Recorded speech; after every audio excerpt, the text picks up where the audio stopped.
Hi everybody, excited to be here. My name is Vanessa Malka. I'm the Executive Director of Commercial for iTind at Olympus. And I'm actually also the previous VP of Market Development and Sales at Meditate, the inventors of the iTind device for treatment of BPH. So I'm excited to be here as part of this tech talk today. And I wanted to use this opportunity to talk about something a little bit different. Not so much about the clinical data and the procedure steps, because we have other presentations that are going into that, but really to talk a little bit more about the technology itself, the R&D process that led to the development of iTind, the vision that we were trying to achieve, and how it's become today the least invasive, minimally invasive treatment for BPH on the market. So, in terms of the vision, it's not a secret to anybody here that the BPH market is huge. And also the BPH patient population is a hugely underserved patient population. Pharmaceutical therapy is the first line of treatment, but adherence rates are very low still, with between 25% to 75% of men dropping out of drug therapy within the first 12 months because of either insufficient symptomatic relief or bothersome side effects. But despite that, only very few patients still opt to receive a treatment to improve their quality of life. So when we were looking to develop a new procedure for treatment of BPH, the challenge that presented itself was really, how could we develop a solution that would be attractive to all of those men that currently aren't being treated?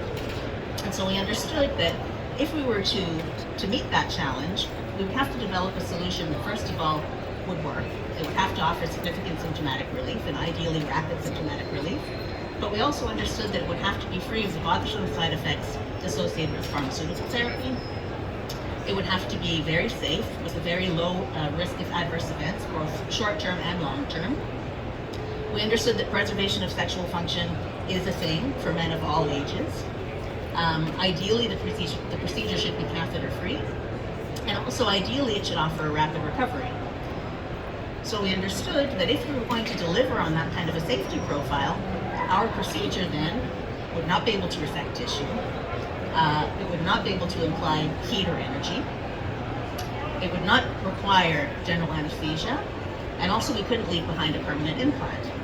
So easy peasy, except for the fact that all of those things were exactly the things that contribute to the efficacy of the procedures that are currently available on the market. So lucky for us, the person that invented the iTind, Nick, just right there, he actually didn't have any experience in urology, so he wasn't confused by the facts. And in fact, he'd spent the last 15 years of his career in the cardiovascular space, developing anastomotic devices for bypass surgery, coronary stents, and heart valves, and working a lot with nitinol. And one of the things that he discovered working with nitinol is he saw that there was a way that nitinol had, and the ability that nitinol had to reshape tissue and remodel tissue. And so he thought to himself when looking at this challenge, okay, what if we could do something completely different? What if there was a way to combine the best of both worlds? The minimally invasiveness of a stent with the efficacy of a surgery. So what if we could develop a device that would perform a surgery and then could be completely removed? And so with this concept in mind, we decided to carry out our first animal study. And the objective of the study was first of all to understand, okay, could we carry out a surgery with the device? Would it be possible to remodel prostate tissue or create ischemic incisions in prostate tissue with the device? Secondly, if it was possible to do that, would it be safe? And thirdly, if it was safe, would it be well tolerated by the animals? So we carried out this study on 3 canines. And what we found, in fact, was not only was it possible to remodel tissue with pressure using a nitinol device or create ischemic incisions in prostate tissue with a nitinol device, but it was a bloodless procedure, it was very safe, it was well tolerated by the dogs, but most importantly, upon histology, we saw that this unique mechanism of action also had a very localized effect on the tissue. It didn't affect the surrounding tissue in the prostate, and also it resulted in a very low rate of inflammation, much, much lower than any of the other treatment modalities available currently to treat BPH. Another interesting thing is you can see here in this picture in histology, this effect this sort of ischemic effect that the device had on the tissue, it had the effect of remodeling the tissue, but what happened is that it didn't destroy the cells. It just allowed the cells to be separated. And so it moved the cells apart and really remodeled the tissue. So after understanding that it was possible to perform surgery with the device, then we had to understand, okay, if we want to treat men then with BPH, what should this device look like? And in developing the device design, again, we wanted to combine the both of best worlds. So we wanted to create something that on the one hand would be able to address the obstruction caused by the distortion of the prostatic urethra at the bladder neck, like a TUIP, but we also wanted to make sure that we were going to be able to address the obstruction caused by compression of the lateral lobes. So we wanted to see that we could increase the perimeter of the bladder outlet and create these channels through and around the prostatic lobes to allow greater urine flow. So with this concept in mind, we created the iTind. And the iTind was the first generation device design. So you can see a picture of it there. 4 struts at 10, 2, 5, and 7 o'clock with an anti-migration anchoring leaflet at 6 o'clock to make sure the device stayed where we wanted it to stay. We realized that the device took 3 days to cut tissue in dogs, and so for humans we decided to leave it in for 5 days. And then we went and we carried out our first in-man clinical study, a single-site study with Professor Pupilli in Italy, 32 patients. And what we found was that, again, not only was the procedure very straightforward, very well tolerated by the patients, but in fact, the procedure was bloodless and none of the patients required post-operative catheterization. We found also that it preserved their sexual function because this unique mechanism of action of ischemic incisions or remodeling of the tissue preserved the functionality of the muscles at the prostatic urethra and bladder neck and allowed them to still contract and close. But most importantly, we found that it had a very, very low rate of adverse events, and it offered not only significant symptomatic relief, but very rapid symptomatic relief within a couple of days from device removal, and this effect was durable out to 2 years. So understanding that we were really onto something, we finally developed the device that's available on the market today, which is the iTind. So it's a very large device made of nitinol, 5 centimeters in length, 3.5 centimeters in height, 3 robust double intertwined nitinol struts, 12, 5, and 7 o'clock positions. Still has an anti-migration anchoring leaflet at 6 o'clock. And it comes crimped on a dedicated delivery system. And there's a retrieval suture attached to the hub of the device for easy removal. So the procedure steps briefly, and again we have some other procedures, we have some other presentations so that you can come and be a part of, or you can come and join us at the Olympus booth to learn more about the procedure steps. But very briefly, the device is deployed through the urethra in a crimped configuration, and it comes out and exits the bladder, expands. Afterwards, under vision, using either a flexible scope or rigid cystoscope, you retract the expanded device back into the obstructed prostatic urethra until the anchoring leaflet slides over the bladder neck, so it remains in situ. You disengage the delivery device, and the patient goes home for 5 to 7 days. So at this point, we decided 5 to 7 days to add another 2 days just for scheduling and convenience.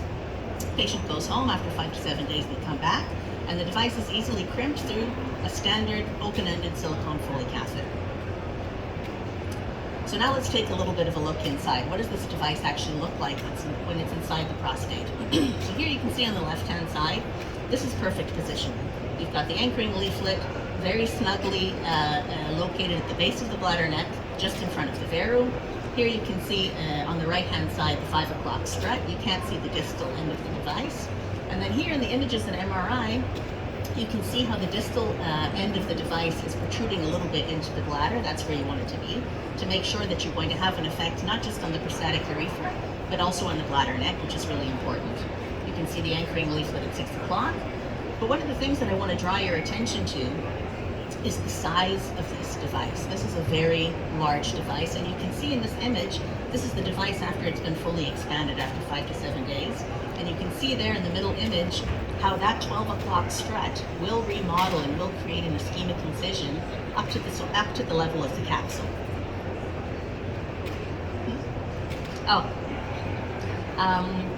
So again, device that performs a surgery. After 5 to 7 days, the device comes out. And you can see here in the middle images, you can see what that defect looks like that's been created by the device. This is not a stent, this is not a dilation of the tissue, this is a true remodeling of the prostatic urethra and bladder neck. So here in the middle you can see that there's deep ischemic incisions or pressure channels at 12, 5, and 7 o'clock. And on the right hand side you can see that those channels are permanent. This is 3 months follow-up upon the cystoscopy, and you can see that those incisions are still there.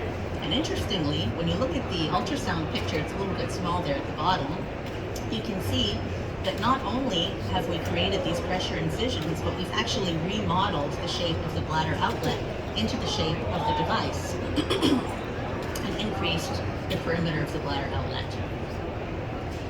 So what does this mean in terms of clinical data? So to date, we've done over 450 patients. We've performed the procedure in over 450 patients under clinical study with the iTind. You can see that not only are we showing a significant and durable symptomatic relief up to 3 years, and actually in the coming months we'll be presenting the 4, 5, and 6 year follow-up of a lot of these patients. But also you can see that symptomatic relief is very rapid. Again, within days of device removal, patients are returning to their daily life. Patients are leaving without a catheter. We have 95% of patients that leave without a catheter, home without a catheter. We don't have any incident of sexual dysfunction or urinary incontinence.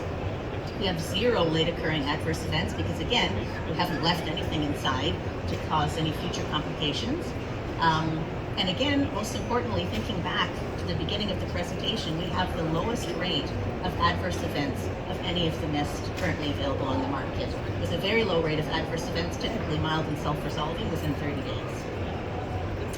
And so in summary, we feel that with the iTind, we have really risen to the challenge. Not only have we developed a procedure that's effective, offering significant and durable symptomatic relief with rapid recovery and return to daily life, catheter-free procedure, the only mist that actually treats the bladder neck, which again, those patients are another underserved patient population. It's an efficient procedure, very straightforward, well tolerated.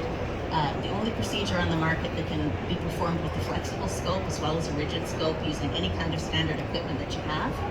A one-size-fits-most device, no need to measure the length of the prostatic urethra, no need to stock a bunch of different sizes of devices. And again, a procedure that's very, very safe. No incidence of sexual dysfunction, no incidence of urinary incontinence, the lowest adverse event rate of any mist, and no permanent implant left behind. So not only with iTind have we developed another mist, but we really developed the first T-mist, the first truly minimally invasive treatment for BPH, and the least invasive treatment for BPH available on the market today. Thank you.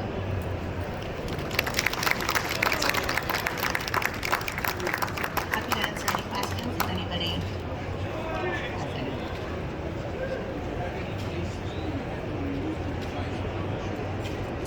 Good question. So he was asking if there's any cases where you had to remove the device prematurely. So yes, there have been cases like that. And you know, patient management is something that's really key with the iTind procedure, as it is with any procedure. Anytime you're doing anything, a real procedure on the prostate, patients are going to experience symptoms.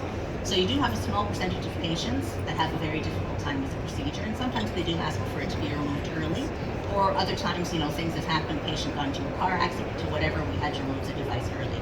Interestingly, is in those cases, a lot of the times, even after a couple of days, they still experience an effect from the procedure, even if the device has to be removed early.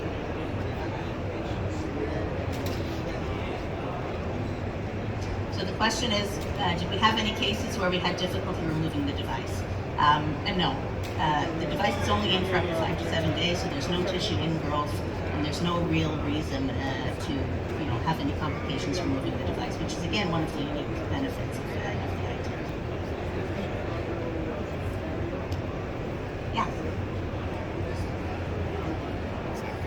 So the question is, can you place a catheter with the iTind in place? And that's a really good question. The answer is yes. So in the very rare instances where a patient will go into retention or won't be able to void spontaneously after placement of the device, in those cases you can place a small catheter 12-10 French pediatric catheter through the struts of the device. Now either you can empty the bladder and then do another voiding trial, or you can decide to leave the catheter in situ. Most of the time, after doing another voiding trial, the patient can still go home without a catheter.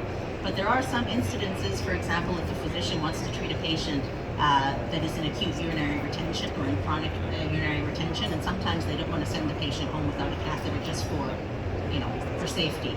And so in those cases, you can still leave the catheter in place, and it's not going to affect the mechanism of action.